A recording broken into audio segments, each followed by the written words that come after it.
What's up, YouTube? Today I'm going to show you a quick and easy way to can up some dried beans. This is a super easy recipe if you're new to canning. It's actually one of the very first recipes I ever did when I started canning, and it's really fast and really easy. So the things that you're going to need to can up these beans are 2 pounds of beans. Today I'm using pinto beans. I've also done this with black beans as well as great northern beans. You can pretty much use any dry bean that you want. You're going to need some pickling salt or canning salt. Today I'll be using pint jars. I have 8 here. If I need more, I'll go to the canning closet and get some more. I have my canning supplies here, my funnel, a debubbler, this little magnet thing for the lids, a ladle, and my jar lifter. Because I'm using pints today, you're going to need a 1/2 cup measuring cup.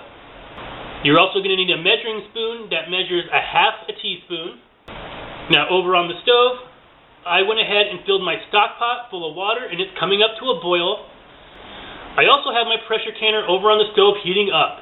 I'm using a Presto pressure canner, and there's a little line in the pressure canner that tells you how far to fill it up with water when you're canning, and for me it's about 13 cups of water. So let's get started. So the very first thing that I'm going to do is go ahead and wash my beans. If you ever bought beans in bulk, you know they're dirty. Alright guys, so I have my washed beans right here, and I went ahead and picked out any beans that looked pretty gross. But some people like to pick out the half of beans. I just leave them in there. It's still a bean. I also went ahead and I ran my jars through the dishwasher on the sanitize cycle. And with some hot soapy water, I washed all the utensils that I'm planning on using for this canning session. So the next thing that you want to do is get your 1/2 cup measuring cup, and we're going to put a 1/2 cup of beans into each jar.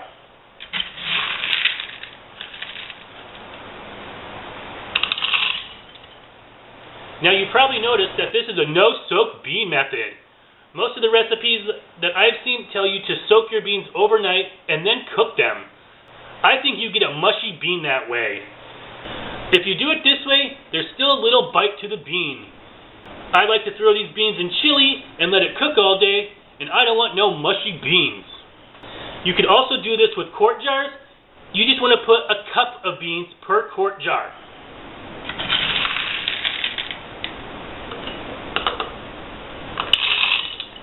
Alright guys, so I did have to go get another jar here. So 2 pounds of pinto beans is going to give me 9 pints when I'm all done. And every bean is different. When I canned up black beans, I only got 8 pints. But when I canned up great northern beans, I got 10 pints. So the next thing that we're going to do is put in some salt. Now this is completely optional. You do not have to put the salt in if you do not want to. But I think they taste way better with a little bit of salt. So for each pint jar, I'm going to put a 1/2 teaspoon of salt. If you were doing quarts, you want to put a full teaspoon. And like I said, I'll be using this canning and pickling salt. You do not want to use plain table salt, the iodized kind, because it'll make your stuff cloudy. Alright guys, now we just want to top these off with water. I have my kettle of boiling water here, and you never want to put hot water into cold jars. These are still warm from the dishwasher, so it'll be just fine. But if you do put boiling water into a cold jar, the jar might crack and break, and we don't want that. I also have my lids and rings sitting here in some hot water. Now Ball says you don't have to do this anymore, but this is how I learned, and that's what I do. And one thing I forgot to mention is I also have a little bowl of vinegar here. I'm going to use that to wipe the rims after I fill these with water, just to make sure there's no salt or grease on the rims that may cause it not to seal. You could also just use hot water, but since we have hard water here, any vinegar I have left, I'm going to throw it in my pressure canner water. That way my jars won't come out cloudy. So now I'm just going to take my ladle here, and I'm going to fill up each jar, leaving a 1-inch headspace. The 1-inch headspace is right here, this first line.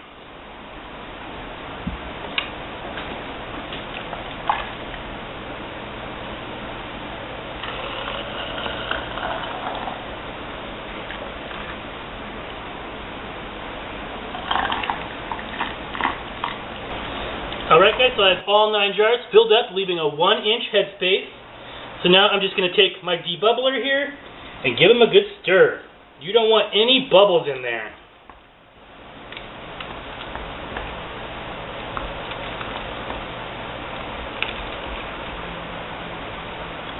It looks like I missed a gross bean.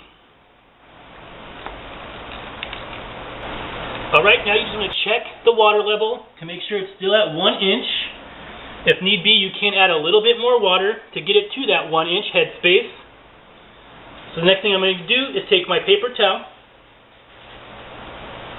I'm going to dip it in my vinegar, and I'm going to go around all these rings just to make sure there's no little salt particles or grease or anything like that.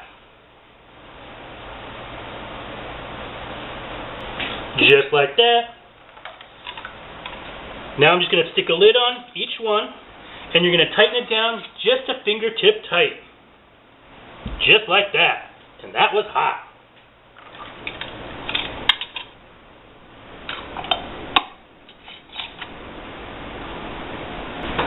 Alright guys, so now I'm just going to stick these into my pressure canner. So I'll meet you over there to show you how I do it.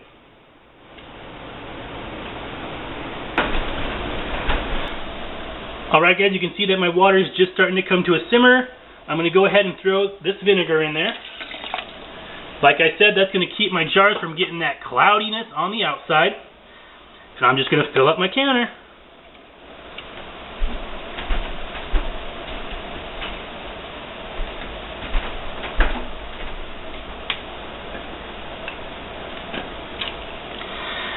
Now, like I said, I'm using a Presto pressure canner here, and there's a little line right down here that tells me how full this needs to be with water when I'm pressure canning stuff. And I also have my rack down here at the bottom. Alright guys, as you can see, all 9 of these jars fit perfectly in this canner, and this one will actually hold 18 pints.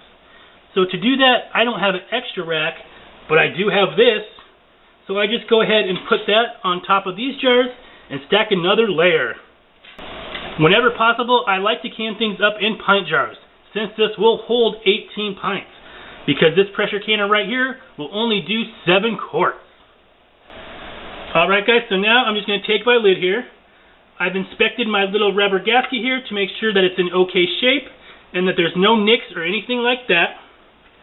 You want to make sure that this little valve here is clear and that you can see through it. I can. And also make sure that your little locking mechanism is working. So now I'm just going to line up my arrows. There's an arrow here on the handle and an arrow here on the lid.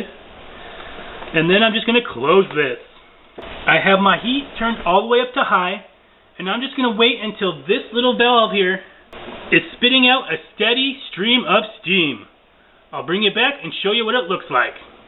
Alright guys, as you can see, I have a steady stream of steam coming out of my pressure canner here. So now I'm just going to set my timer and let this vent for 10 minutes. Alright guys, so this has vented for 10 minutes. So now I'm just going to take my weight here and put it right over there. Now that's going to cause the locking mechanism in the back to spring up and the pressure to start to rise. Now in my area, I need this to get up to 11 pounds of pressure, which is right there. So when that happens, I'll start my timer. So for these beans, since I'm doing pints, it's going to take 75 minutes. If I was doing quarts, it'd be 90. So like I said, once I get to 11 pounds of pressure, I'll start my timer, and then I'll slowly decrease the heat to try and maintain that 11 pounds of pressure. Usually mine goes up to about 14 and settles out somewhere around there, but if it goes anywhere below 11, you're going to have to start your timing process all over again. So just make sure you watch it closely.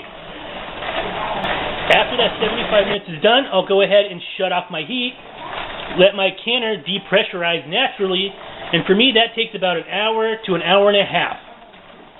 I'll show you what they look like when they come out of the canner. Alright guys, so just to recap, after I let this vent for 10 minutes at a steady stream, I then put this weight on. I waited till my pressure came up to 11 pounds of pressure before I started my timer, and since I was doing pints, it was 75 minutes. If you're doing quarts for these beans, it had been 90 minutes. I slowly lowered my heat to maintain that 11 pounds of pressure, but never going under 11 pounds of pressure. When the 70 minutes was up, I shut off my heat, and I just let this come up a pressure naturally. It's been about an hour to an hour and a half here. My pressure dial has come down to 0. You can see that this little stopper here has went down. So now you can safely take off the weight, and I'm going to open this up. When you open up this pressure canner, there's going to be a lot of hot steam, so it's always a great idea to open the lid away from you.